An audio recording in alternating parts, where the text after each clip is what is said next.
প্রাথমিক সহকারী শিক্ষক নিয়োগ 2023 তৃতীয় ধাপ ঢাকা ও চট্টগ্রাম বিভাগের ফলাফল প্রত্যাশীদের পক্ষ থেকে আজকে আমাদের এই মানববন্ধন। আপনারা অবগত আছেন, গত 31 অক্টোবর 2024 আমাদের তৃতীয় ধাপের ফলাফল প্রকাশিত হয়।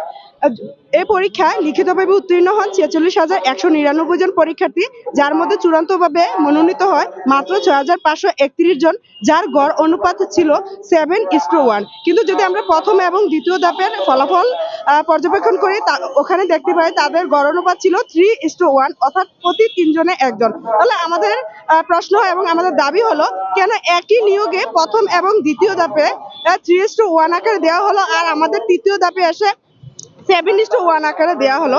তাই আমরা চাই যে সকল শূন্যপদ পূরণের মাধ্যমে অনতিবিলম্বে পুনর্মূল্যায়ন করে আমাদেরকে প্রথম এবং দ্বিতীয় ধাপের ন্যায় 7:1 আকারে নিয়োগ দেওয়া হোক। আর আমরা এই ফলাফলের দাবিতে গত 10 নভেম্বর থেকে মানববন্ধন কর্মসূচি চালিয়ে যাচ্ছি প্রাথমিক শিক্ষা অধিদপ্তর মিরপুর 2-এ। কিন্তু ওখানে ঊর্ধ্বতন কর্মকর্তা বা ডিজি স্যার আমাদের কোনো ধরনের আশ্বাস দেননি। ওখানে আমরা ছেলেমেয়েরা রাতভর অনশন কর্মসূচি চালিয়েছি। তাই আমাদের দাবিগুলো যেন আমরা আমাদের প্রধান উপদেষ্টা বা অন্যান্য উপদেষ্টা বা প্রাথমিক সহকারী শিক্ষকতার সাথে সংশ্লিষ্ট কর্মকর্তাদের অবগত হয়, ওনারা যেন আমাদের এই দাবি মেনে নেন, অর্থাৎ প্রথম এবং দ্বিতীয় ধাপের ন্যায় 3:1 আকারে নিয়োগ দেওয়া হোক। তাহলে আমরা এই রাজপথে ছাড়বো, অন্যথা আমাদের এই দাবি চালিয়ে যাব।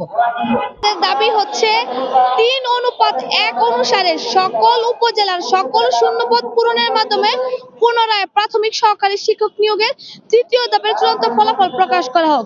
যেহেতু উপজেলা ভিত্তিক শূন্য পদের বিপরীতে টেকানো হয়েছে, সেই শূন্য পদের বিপরীতে আমাদের ফলাফলটা দেওয়া হোক। এটা আমাদের ডিজি মহোদয় এবং আমাদের সচিব স্যারের প্রতি আমরা বিনীতভাবে অনুরোধ জানাবো, অতি শীঘ্রই যেন আমাদের ফলাফলটা প্রকাশ করে আমাদেরকে এই কষ্টের জীবন থেকে মুক্তি দান করে।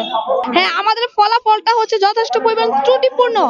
এখন এই ত্রুটিপূর্ণ ফলাফলটা পুনরায় সংশোধন করে নতুন করে ফলাফল দেওয়া হোক। আমাদের দাবি একটাই, প্রথম ও দ্বিতীয় ধাপের ন্যায় আমাদের 3:1 অনুপাতে নিয়োগ দেওয়া হোক, এই বৈষম্য থেকে আমাদের মুক্তি দেওয়া হোক। আমাদের গত 10 নভেম্বর থেকে আমাদের লাগাতার অনশন কর্মসূচি চলে আসছে। আমাদের দাবি মেনে নেওয়া হোক, আমরা অনতিবিলম্বে ঘরে ফিরে যেতে চাই। আমাদের মা বোনেরা ভাইয়েরা রাত দিন অধিদপ্তরের সামনে তাদের আন্দোলন চালিয়ে যাচ্ছে। এই কষ্ট থেকে আমরা মুক্তি চাই, আমরা বৈষম্যহীনতা থেকে মুক্তি চাই, আমরা ঘরে ফিরে যেতে চাই।